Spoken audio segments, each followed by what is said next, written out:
मुंबई महापौर बंगला दुरुस्ती आणि नूतनीकरण स्थायी समितीकडून आता 3.48 कोटी रुपयांच्या खर्चाला मंजुरी देण्यात आली। चर्चा न होता बिनविरोध प्रस्ताव मंजूर झालाय। स्थायी समितीच्या बैठकीमध्ये प्रस्तावावर कुणीही आक्षेप घेतला नाही। तर मुंबई महापौर बंगला दुरुस्तीला आता मान्यता देण्यात आली। प्रस्ताव मंजूर झालाय। चर्चा न होताच बिनविरोध प्रस्ताव मंजूर झालाय। दरम्यान महापौर बंगल्यामध्ये काय काय दुरुस्ती केली जाणार आहे सविस्तरपणे पाहूया। तर यामध्ये बंगल्याच्या अंतर्गत फर्निचरची पूर्ण दुरुस्ती केली जाणार आहे। महापौर बंगल्याच्या दुरुस्तीसाठी 3 कोटी रुपये खर्च केले जाणार आहे। सर्व शौचालयांमध्ये नव्या टाइल्स आणि नूतनीकरण केले जाईल।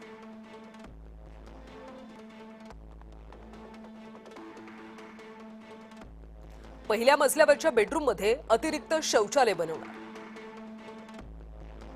तर ही सगळी दुरुस्तीची कामे आहेत आणि यासाठी 3 कोटी खर्च केले जाणार आहेत। तळमजल्यावर अतिरिक्त बेडरूमची व्यवस्था केली जाणार आहे आणि हा प्रस्ताव आता स्थायी समितीने मंजूर सुद्धा केला। यावर कुणीही आक्षेप घेतलेला नाही।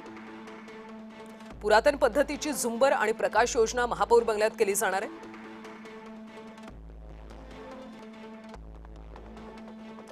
यासोबतच तळमजल्यावरच्या सभागृहाचं बैठकीच्या खोलीमध्ये रूपांतर केलं जाईल।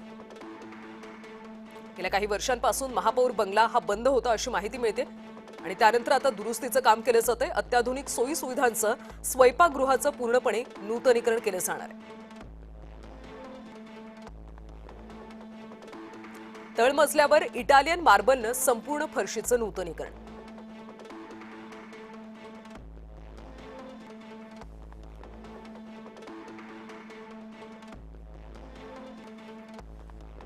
तर या सगळ्या संदर्भात आपण अधिकचे अपडेट्स घेऊयात आमचे प्रतिनिधी मनोज कुलकर्णी यांच्याकडून। मनोज, चर्चा न होता बिनविरोध हा प्रस्ताव मंजूर झालाय, कुणीही आक्षेप घेतलेलाच नाहीये।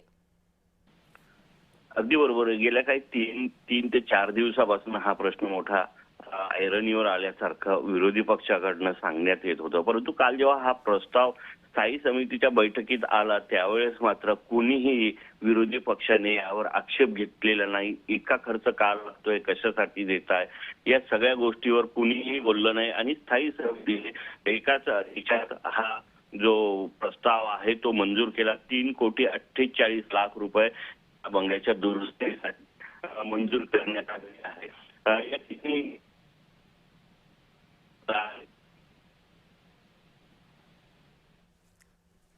काही तांत्रिक कारणामुळे मनोज यांचा आवाज पोहोचत नाहीये, मात्र ही अतिशय महत्त्वाची बातमी आहे। मुंबई महापौर बंगला दुरुस्ती आणि नूतनीकरणासाठी हा जो प्रस्ताव होता हा बैठकीमध्ये मंजूर करण्यात आलेला आहे आणि कुणीही यावर आक्षेप घेतलेला नाहीये, ही विशेष बाब। गेल्या काही दिवसांपासून महापौर बंगल्याच्या दुरुस्तीची बातमी आपण सातत्याने पाहतोय, कारण या दुरुस्तीवर तब्बल 3 कोटी रुपये खर्च केले जातात। विरोधकांनी टीका केली की 3 कोटींची उधळपट्टी होते, मात्र हा ज्यावेळी प्रस्ताव मंजुरीसाठी ठेवण्यात आला त्यावेळी मात्र कुणीही आक्षेप घेतलेला नाहीये। आता महापौर बंगल्याच्या दुरुस्तीसाठी आणि नूतनीकरणासाठी तब्बल 3,48,00,000 रुपये खर्च केले जाणार आहेत।